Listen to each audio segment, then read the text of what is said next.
Do të shkojmë në këto momente pranë Akademisë së Shkencave, atje ku po zhvillohen homazhet në nderim të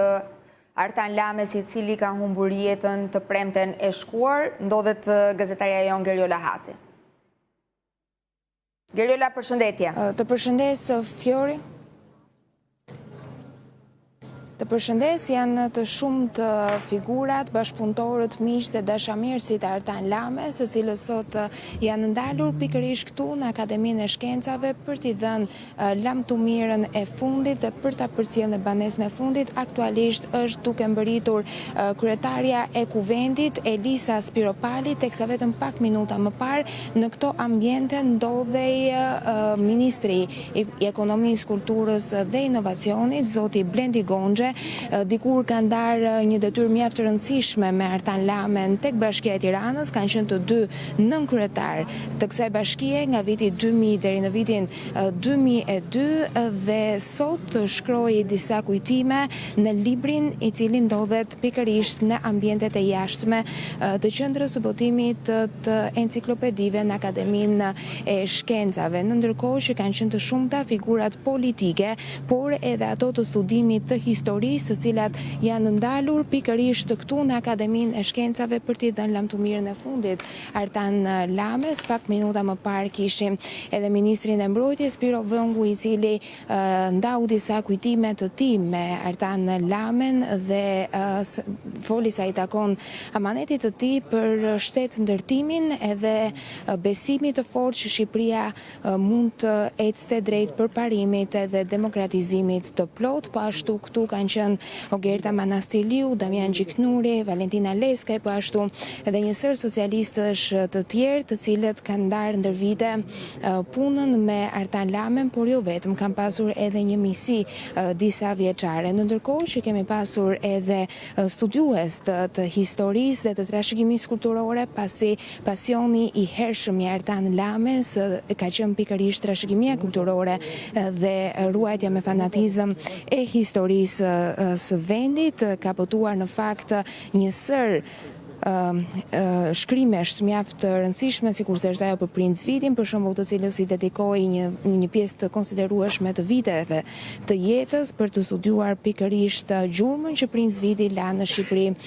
si momenti kur porta e perëndimit, thoshte Lame, u hap për Shqipërinë, e cila vazhdimisht kishte qenë në anën e lindjes. Po ashtu ka dhe një sër ekspozitash të cilat mbajnë firmën e Artan Lames, që sot mund të vizitohen dhe janë atraksion për cilin qytetar që kërkon të mësoj më shumë rreth historisë, sikurse është ekspozita e flamujve shqiptare, ndodhur jo vetëm në Shqipëri, por gjithashtu edhe në Prishtinë, Tetov, Gjakov, e po ashtu edhe në qytetin e Korçës, ku ndodhet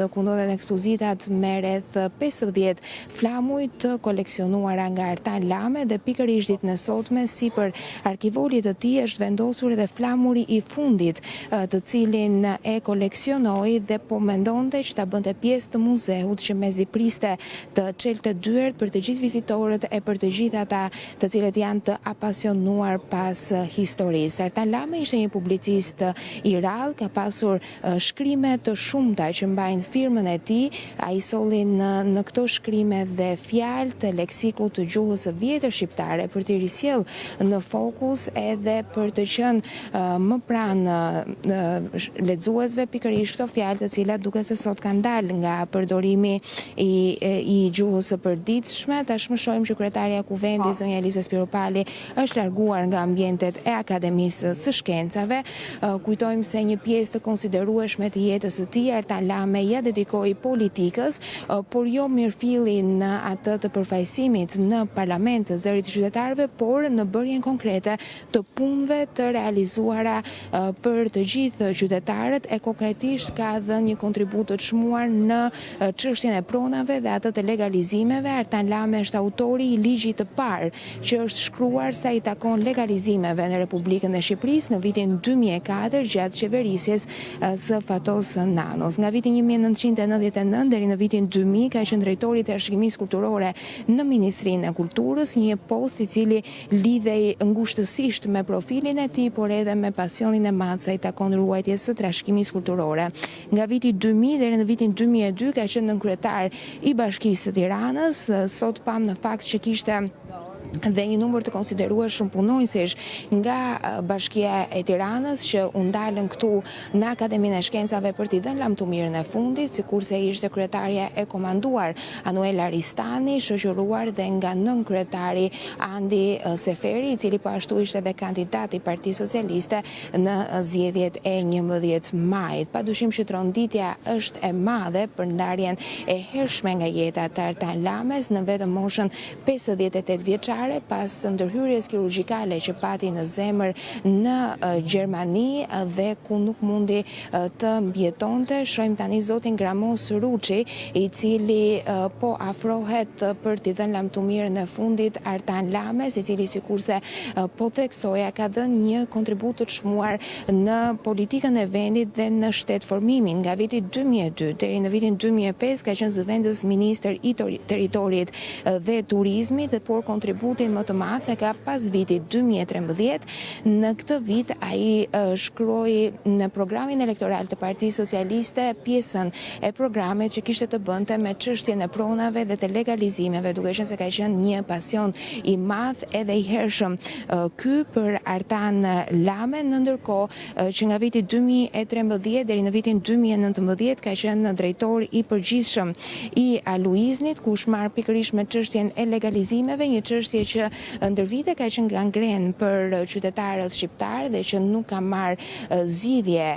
lehtësisht, edhe pikërisht në këtë detyrë u ngarkua Artan Lame për të dhënë kontributin e tij sa i takon çështjes së legalizimeve, dhe në çdo dalje, në çdo dritare mediatike ku ka komunikuar, ka shfaqur pasionin e tij të madh për t'i dhënë zgjidhje kësaj çështje, e cila në çdo raport të ndërkombëtarëve, qoftë Bashkimit Evropian, por jo vetëm, shfaqej si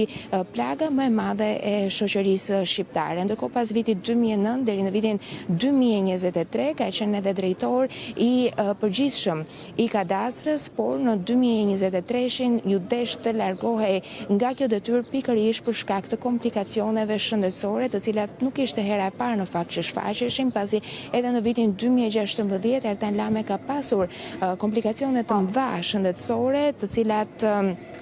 i kanë dhënë shenja rrezikshmërie, dhe pikërisht pas kësaj eksperience ai ka ndarë në fakt me publikun disa shkrime mjaft interesante, sikurse theksova edhe më herët, ka qenë një publicist i rrallë dhe ka shkruar pikërisht për këtë eksperiencë, për frymëzimin që ka marrë për të jetuar, për optimizmin që i përcolli njerëzve pas kësaj eksperience të vështirë shëndetësore. Dhe nëse sot do të risjellim fjalët e dhëna në disa dritare mediatike që i datojnë në vitin 2016, padyshim që janë mjaft shpresplot për cilin do që sot ndoshta ndihet i mërzitur apo i trishtuar për këtë ndarje të parakohshme nga jeta të Artan Lames. Sot deri në orën 12 pritet që të vijojnë homazhet këtu në Akademinë e Shkencave, më pas do të ketë një fjalim lamtumire nga miku i tij ngushtë Artan Shkreli, me të cilin ka ndarë vite të konsiderueshme të jetës, ndërkohë që vijojnë të afrohen drejt këtij ambientit të pozicionuar këtu në Akademinë e Shkencave, miq edhe dashamirës së tij të ngushtë, u zgjodh pikërisht ky ambient për të simbolizuar edhe pasionin e tij më të madh të jetës, që ishte pikërisht studimi i historisë dhe trashëgimisë kulturore. Ka lënë pas një kontribut të çmuar, qoftë në koleksionimin e uniformave shqiptare ushtarake, po ashtu në koleksionimin e medaljeve shqiptare, por dhe ato të flamujve. Dhe duket se pikërisht në këtë prizëm ishte duke punuar edhe në ditët e fundit të jetës dhe nuk mundi që t'i shkojë deri në fund, por jam e bindur që të gjithë miqtë që ndodhen këtu dhe që janë të fushës të historisë dhe të trashëgimisë kulturore do e çojnë deri në fund pasionin e Artan Lames për të ndërtuar muzeun për të cilin ishte duke punuar gjatë këtyre ditëve. Geriola, të falenderoj shumë. Faleminderit, ishim në Akademinë e Shkencave me gazetaren tonë Geriola Hate, atje ku po zhvillohen edhe homazhet në nderim të Artan Lames, i cili u nda nga jeta vetëm pak ditë më parë në Gjermani. Do të shkëputemi për një hapësirë publicitare, rikthehemi pas pak.